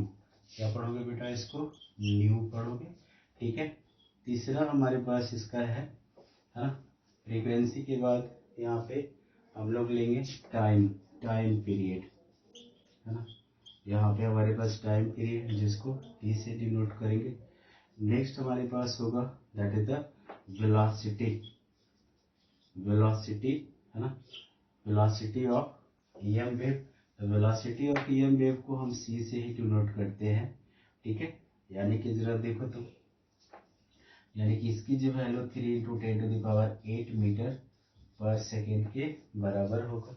नेक्स्ट हमारे पास क्या है? That is the wave number, है ना। हमारे पास क्या आएगा? वेव नंबर, जिसको न्यू बार, क्या पढ़ोगे इसको?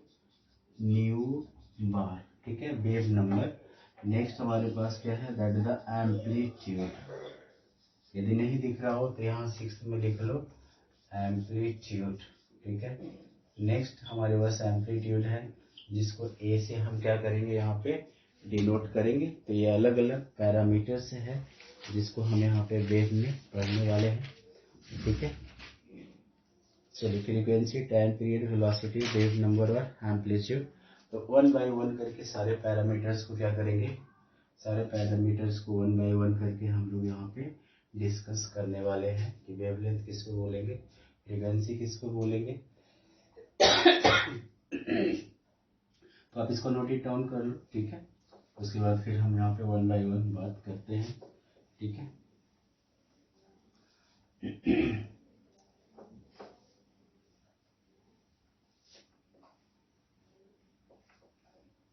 चलिए, तो नेक्स्ट हम यहाँ पे जो फीचर्स हैं, पहला हमारे पास क्या है? ये फर्स्ट हमारे पास है वेव लेंथ। फर्स्ट हमारे पास है वेव लेंथ, जिसको हम लैम्डा से क्या करते हैं? डिनोट करते हैं। इसको क्या पढ़ोगे? लैम्डा, ठीक है। चलिए, तो हम यहाँ पे पहले वेव बना लेते हैं। वेव कैसे चलता है भाई?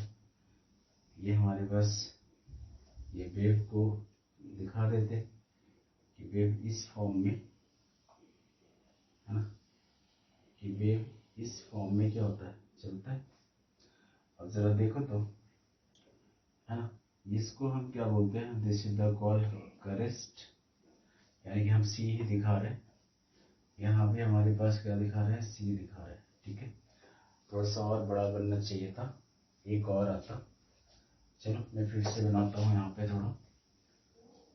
थोड़ा बड़ा चाहिए, यहाँ बनाते हैं, ठीक है। ये हमारे पास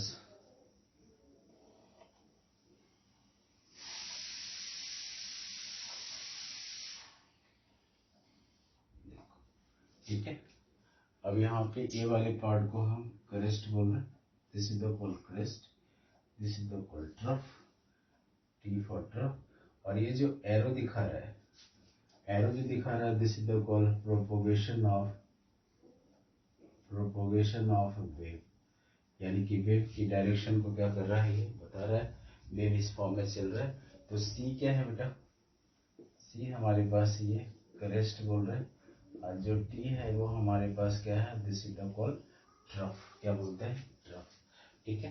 तो अब जरा देखो तो वेव लेंथ किसको बोलेंगे, है ना, कि डिस्टेंस बिटवीन, यानी कि distance between two consecutive crest, यानी कि ये दो कंजिक्यूटिव क्रेस्ट के बीच की दूरी होगा जो वो उसका क्या बोलेंगे वेवलेंथ, और है ना consecutive distance between two trough, यानी कि दो ट्रफ के बीच का दूरी और हमारे पास दो क्रस्ट के बीच की दूरी होगा उसी को हम क्या बोलेंगे वेवलेंथ। ठीक है, तो ये हमारे पास क्या हो गया, ये हाइट हो गया, ये इसका क्या है डेप्थ है, ये हमारे पास यहाँ पे क्या हाइट है और ये क्या हो गया डेप्थ हो गया। ठीक है, तो जो हाइट और डेप्थ को उसी को हम क्या बोलते हैं एम्पलीट्यूड बोलते हैं। क्या बोलते हैं एम्पलीट्यूड। तो ये इसका एम्पलीट्यूड है, ये इसका एम्पलीट्यूड है और ये इसका एम्पलीट्यूड है।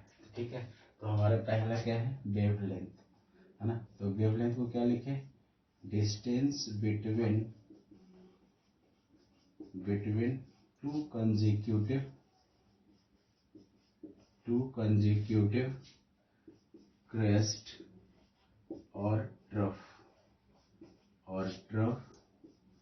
कॉल्ड वेवलेंथ, यानी कि है ना इसको क्या बोलते हैं कि दो लगातार क्रेस्ट या दो ट्रफ लगातार ट्रफ की दूरी है उसको हम क्या बोलते हैं वेवलेंथ बोलते हैं। तो उस है ना डिनोटेड बाय है ना इसको लैम्डा, यानी क्या क्या पढ़ोगे दैट इज द लैम्डा। ठीक है, ठीक है, तो इस मेजर्ड इन, यानी कि जनरली मेजर्ड इन एंगस्ट्रॉम। क्या पढ़ोगे एंगस्ट्रॉम में जनरली मेजर करते हैं या पिकोमीटर में भी, और पीएम का मतलब यहाँ पे क्या हो गया और इन पिकोमीटर। तो ये ध्यान रखना कभी कभी आपको नैनोमीटर भी दे सकता है या नैनोमीटर आपको एनएम लिख देगा, तो ध्यान रखना। तो यहाँ पे कि 1 एंगस्ट्रम जो है 10⁻⁻10 मीटर के बराबर, यहाँ पे हमारे पास 1 पिकोमीटर जो है 1 पिकोमीटर 10⁻12 मीटर के बराबर, और यहाँ पे हमारा 1 नैनोमीटर जो है 10⁻⁹ मीटर के बराबर है। तो जनरली एंगस्ट्रम ही में ही रहेगा। ठीक है, तो जैसा पूछेगा उसके हिसाब से हम काम यहाँ पे कर लेंगे कि एंगस्ट्रम पिकोमीटर और नैनोमीटर। तो दो लगातार है ना कंजिक्यूटिव क्रेस्ट या कंजिक्यूटिव ट्रफ की जो दूरी है उसी को हम क्या बोलते हैं this is the called lambda. अब देखो तो यदि आपसे पूछ दे कि 1 क्रेस्ट और 1 ट्रफ के बीच की दूरी ये डिस्टेंस, तो ये डिस्टेंस आप बता सकते हो ना, ये डिस्टेंस हमारे पास क्या होगा लैम्डा अपॉन 2 है। तो हम आसानी से लैम्डा का वैल्यू निकाल सकते हैं, ग्राफ के थ्रू यदि दिया हुआ है तो we can calculate the lambda value. तो ये हमारे पास क्या है डिस्टेंस है, तो ऑब्वियस यूनिट तो हमारा मीटर ही होगा ना। तो ध्यान रखना ये नेक्स्ट हम जो वेलोसिटी निकालेंगे है ना वहाँ पे ये काम में आने वाला है। चलिए, तो ये हमारे पास था क्या that is the wave length, जिसको लैम्डा से क्या करते हैं हम डिनोट करते हैं। ठीक है, नेक्स्ट हमारे पास यहाँ पे है फ्रीक्वेंसी। दूसरा पैरामीटर जो क्या है फ्रीक्वेंसी है। ये क्या है नेक्स्ट पैरामीटर जो है फ्रीक्वेंसी है, और इसको न्यू पढ़ते हैं। क्या पढ़ते हैं न्यू पढ़ते हैं। ठीक है, फ्रीक्वेंसी। तो इसको क्या बोलेंगे कि the number of wave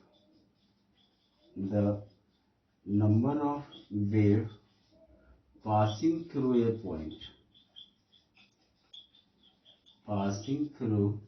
point in 1 second, यानी कि 1 सेकेंड में कितना नंबर ऑफ वेव पास कर रहा है वही हमारे पास क्या होगा फ्रीक्वेंसी है ना। और इसको जो मेजर्ड किया जाता है मेजर्ड इन हर्ज साइंटिस्ट का नाम है, तो याद रखने में क्या हर्ज है ना। ये हमारे पास क्या है HZ। ठीक है, तो यदि मैं यूनिट की बात करूं या इसको मेजर साइकिल पर सेकेंड में भी करते हैं, CPS में भी करते हैं, जिसको क्या बोलते हैं, साइकिल पर सेकेंड। साइकिल पर सेकेंड, फिर से मैं लिख देता हूँ, साइकिल पर सेकेंड, ठीक है। CPS या पर सेकेंड भी आपको दे सकता है, तो ये ध्यान रखना, ठीक है, कि 1 हर्ज 1 पर सेकेंड, या हम यहाँ पे बोल सकते हैं कि 1 हर्ज जो है 1 CPS के बराबर आप लिख सकते हो, या 1 पर सेकेंड के बराबर लिख सकते हो। तो या तो साइकिल पर सेकेंड में दे दे या तो हर्ज में दे दे, तो हमारे पास ये क्या हो जाएगा, फ्रीक्वेंसी हो जाएगा, ठीक है। और फ्रीक्वेंसी का जो यूनिट है ना, मेजर इसमें कर रहे हैं, तो पर यूनिट यानी कि हमारे पास पर सेकेंड, यानी कि फ्रीक्वेंसी हमारे पास क्या होगा, 1/T, यानी कि 1/T ही लिखते हैं ना, ठीक है। तो हम बाद में टाइम पीरियड की भी बात कर लेंगे थोड़ा सा, ठीक है। चलो, तो ये हमारे पास क्या आ गया, frequency.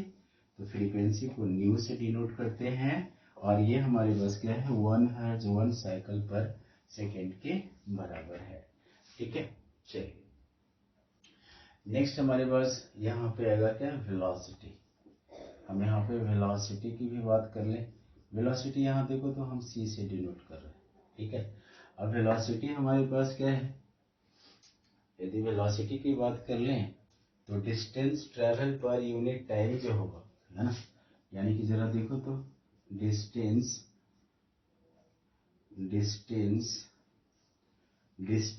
Travel per unit time जो होगा कॉल्ड क्या हो जाएगा, वेलोसिटी, ठीक है। यानी कि हमारे पास क्या हो जाएगा, v = s अपॉन क्या हो जाएगा, t। अब जरा देखना, तो हम यहाँ इस तरह की बातें तो नहीं कर सकते ना। अब जरा देखना, यहाँ पे क्या लिखा हुआ है, v को हम क्या डिनोट कर रहे हैं, c से, और ये जो डिस्टेंस है हमारे पास, वो डिस्टेंस को हम किससे कर रहे हैं, लैम्डा से, ठीक है। तो अब जरा देखना, तो यदि मैं फॉर्मूला बोलूँ, c = क्या बनेगा, लैम्डा अपॉन क्या हो जाएगा, लैम्डा अपॉन t, ठीक है। तो ये हमारे पास c = लैम्डा अपॉन t बन गया। अब चूंकि t = कितना होता है, यानी कि 1/T जो होता है पर सेकेंड, वो हमारे पास फ्रीक्वेंसी के क्या होता है, बराबर होता है। तो टाइम पीरियड जो निकालेंगे कि पर सेकेंड, है ना, पर सेकेंड यहाँ पे फ्रीक्वेंसी, यानी कि पर 1 सेकेंड फ्रीक्वेंसी यदि हो जाए, तो यहाँ पे फ्रीक्वेंसी = 1 क्या है, t है। तो जरा देखो तो क्या लिख सकते हैं कि इसलिए c = क्या बन जाएगा, लैम्डा इंटू क्या बन जाएगा, न्यू। तो यहाँ पे c = हम पढ़ेंगे क्या, that is the nu lambda, यानी कि वेलोसिटी ऑफ लाइट, यानी वेलोसिटी ऑफ वेव है nu lambda, nu to lambda के क्या होगा, बराबर होगा।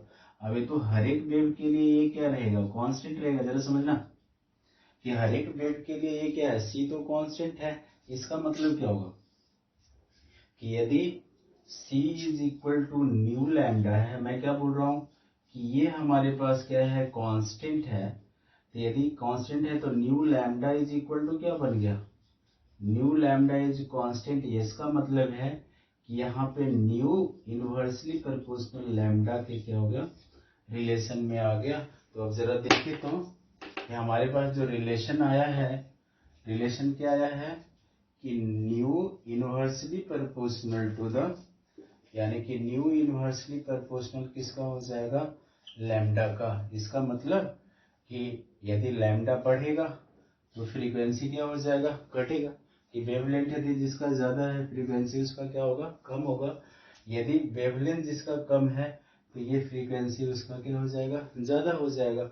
इसका मतलब आपको क्या मिल रहा है यहाँ पे कि ईएम वेव का लैम्डा जिसका मैक्सिमम, यानी कि लैम्डा मैक्सिमम, तो उसका फ्रीक्वेंसी क्या मिलेगा, मिनिमम।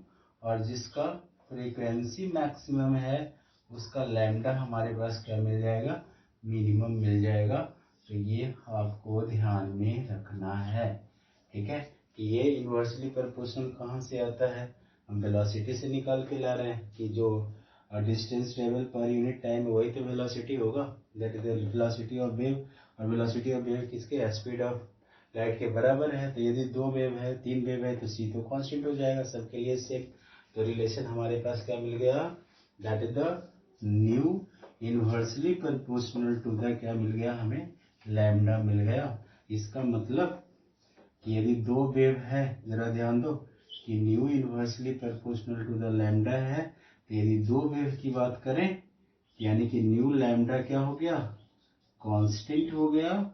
तो हम यहाँ पे रेशियो निकाल सकते हैं, न्यू 1 लैम्डा 1 न्यू 2 लैम्डा 2, तो nu upon nu 2 is equal to, है ना, लैम्डा 2 अपॉन क्या आ जाएगा यहाँ पे लैम्डा 1। देखो तो यदि हमारा 2 वेव है कि दोनों का, एक का फ्रीक्वेंसी और एक का वेवलेंथ दिया हुआ है, मैंने 4 यहाँ पे अननोन है, 4 में 3 यदि नोन हो तो चौथे का वैल्यू हम यहाँ से निकाल सकते हैं। तो ये 2 वेव के लिए बहुत ही मतलब कि इम्पोर्टेंट रिलेशन है, तो ये आपको यहाँ पे ध्यान रखना पड़ेगा। तो टाइम पीरियड कुछ नहीं है, टाइम पीरियड हमारा क्या है, that is the time period जो है यूनिट क्या हो जाएगा, सेकेंड हो जाएगा। तो यहाँ जो रिलेशन है न्यू है ना, t is equal to 1 upon क्या है, न्यू है, ये रिलेशन है। तो ध्यान रखिएगा यहाँ पे कि फ्रीक्वेंसी हमने जो लिया है वो क्या लिया है, पर सेकेंड में लिया है। तो ये हमारे पास रिलेशन आ गया किसका, दैट इज द वेलोसिटी, है ना।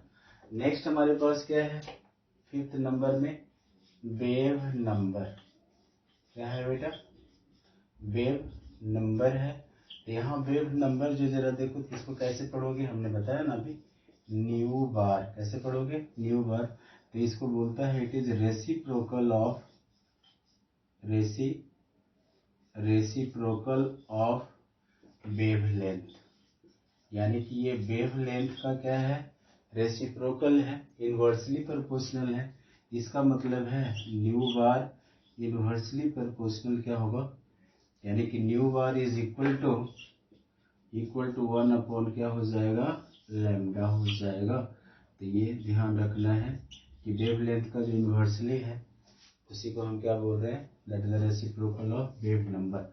अब देखो तो यहाँ पे इंपॉर्टेंट क्या है, c इज इक्वल टू क्या निकला आपको, न्यू लैम्डा। तो यहाँ पे nu is equal to c upon क्या लिख सकते हो, लैम्डा। तो यहाँ nu is equal to c, है ना, यहाँ पे न्यू यानी कि फ्रीक्वेंसी इज इक्वल टू क्या लिख सकते हो, सी इंटू क्या, न्यू बार भी लिख सकते हो। तो ये ध्यान रखना, फॉर्मूला बहुत इम्पोर्टेंट है। यानी कि फॉर्मूला में तो रिलेशन आया हमारे पास, यहाँ फॉर्मूला में क्या आया, फॉर्मूला में c is equal to nu lambda, ठीक है। और दूसरा हमारे पास क्या आ रहा है कि nu is equal to c nu bar आ रहा है। तो ये दोनों रिलेशन आप ध्यान में रखोगे कि बाद में हम एच सी अपॉन लैम्डा निकालेंगे, बात की बात है ये तो, है ना। रिलेशन जब हम पढ़ेंगे यानी कि प्लैंक्स थ्योरी जब पढ़ेंगे तो हमारा आएगा, लेकिन ये दोनों अभी फिलहाल के लिए वेव नंबर से रिलेट करके हम यहाँ से निकाल सकते हैं। This is the call wave number बोलते हैं उसको, ठीक है। नेक्स्ट हमारे पास जो आ रहा है, नेक्स्ट हम बोल रहे हैं एम्पलीट्यूड, ठीक है। 6th नंबर जो है, 6th हमारे पास क्या है, एम्पलीट्यूड। एम्पलीट्यूड को हम ए से डिनोट करते हैं, यानी कि हाइट ऑफ क्रेस्ट, है ना, और depth of trough called amplitude, है ना। इसको क्या बोलते हैं, एम्पलीट्यूड। डिनोट जो करते हैं वो क्या, डिनोटेड बाय ए से करते हैं, ठीक है। इसका यूनिट जो है मेजर हम करेंगे उसको किसमें, मीटर में मेजर करेंगे। जैसे देखो यहाँ पे ये हमारे पास, ठीक है, ये क्या है,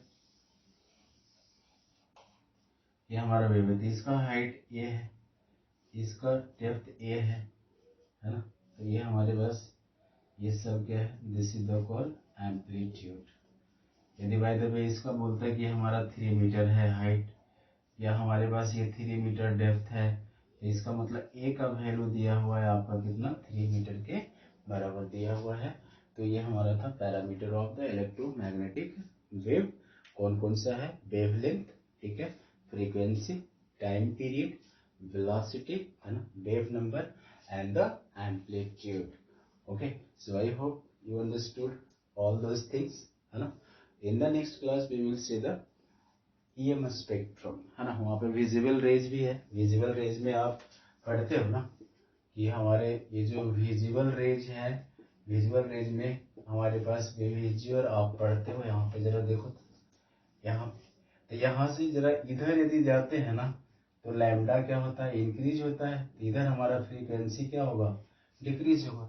इसका मतलब यदि लैम्डा मैक्सिमम बोले और हमारे पास यदि, तो मैक्सिमम तो ये मिनिमम होगा, यानी किसका होगा, ये ऑब्वियस ये रेड का होगा। यदि लैम्डा हमारे पास यहाँ मिनिमम है और फ्रीक्वेंसी यहाँ क्या है, मैक्सिमम है, तो ऑब्वियस किसका होगा, ऑब्वियस ये वायलेट कलर का होगा। तो ये ध्यान रखना है आप, ये रिलेशन से ही ये विजिबल रेज है। हम आगे क्लास में बात करेंगे थोड़ा सा स्पेक्ट्रम के बारे में, 2-4-5 मिनट, है ना। और फिर हम लेके चलेंगे आपको, है ना, ईएम वेव के बाद हम प्लैंक्स थ्योरी में आने वाले हैं, क्योंकि रिलेशन लेके आना है Sc/λ का। तो प्लैंक्स थ्योरी के बाद फिर हम स्टार्ट करेंगे बोर्स एटॉमिक मॉडल, है ना। तो आज उम्मीद है कि आपको ये बात समझ में आ रही होगी, है ना। तो सेशन तो काफ़ी थोड़ा लंबा हो गया, तो इससे कोई प्रॉब्लम नहीं है, लेकिन आपको पेशेंस के साथ बैठना होगा और ये बात समझना होगा, है ना। तो ये बहुत बेसिक था, थोड़ा सा ये स्पेक्ट्रम है, तो उसको रिलेशन जो आया है उसको ध्यान रखना है, ठीक है। और आपसे रिक्वेस्ट है, यदि आप वीडियो को भी आप देख रहे हो तो please don't forget to subscribe. आप इसे सब्सक्राइब कर दें। क्यों, क्योंकि यदि जब भी नेक्स्ट वीडियो मिलेंगे तो आपको इन्फॉर्मेशन पहले मिल जाएगा। तो it's my humble request to you, please subscribe, है ना। आप इसको थोड़ा सब्सक्राइब कर दीजिए देखने के बाद। ओके, तो आज इतने तक ही। Okay, thank you so much.